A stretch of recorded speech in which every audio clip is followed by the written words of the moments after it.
Former drama teacher turned Canadian Prime Minister Justin Trudeau has his own illegal immigration crisis north of the border. Border crossers are clogging the asylum system in Canada and flooding the homeless shelters. So the Canadian government has a new solution to all of this: move hundreds of immigrants into hotels where they will live at public expense. Stephen Ledrew is a former president of the Liberal Party of Canada, and he joins us tonight for an update on all that. Stephen, thanks a lot for coming on. So Canadians are famously good-humored and tolerant and sort of, I would say, a little bit passive maybe. But are they for this? Is anyone saying anything? Well, you're not passive. And we're glad to have you. I don't mean to. I love Canada. I'm not attacking Canada. But like, what do they think of this? Come on up for a holiday. We'll give you a free hotel room.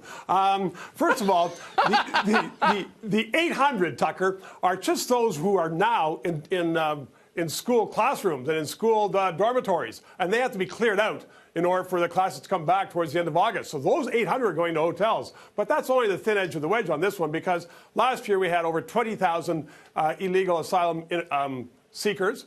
This year, by the end of May, I think we had over 5,000. So there's thousands and thousands. And the mayors, particularly John Tory, the mayor of the city of Toronto, are saying we can no longer accommodate anybody. So the 800 going into hotel rooms, I hope it's not the Four Seasons or the Ritz, but that is just a small number of them. So you ask about Canadians and how they're responding. Canadians are very generous.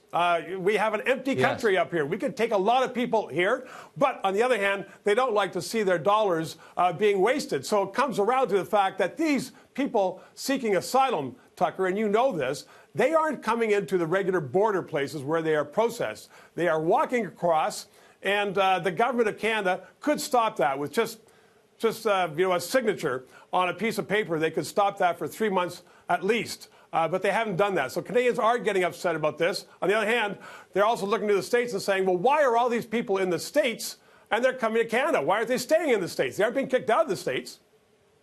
So that's a question for your president. Maybe it's because, maybe because Canada has more generous benefits and Canadians are even more guilty than Americans. Well, it's a heck of a lot colder. And feel, yeah, it is. It's much colder. So your prime minister, who I don't think really gets the credit he deserves for being a buffoon, no offense, is basically telling Canadians they're not allowed to complain about this. You're a bad person if you're against this, I think is his position. Well, he's saying that on a lot of matters. I mean, he's been singing the same tune since he's been in office, talking about, gender equality and all kinds of stuff. He's had a lot of failures over the last year, and people are starting to, he's starting to wear thin.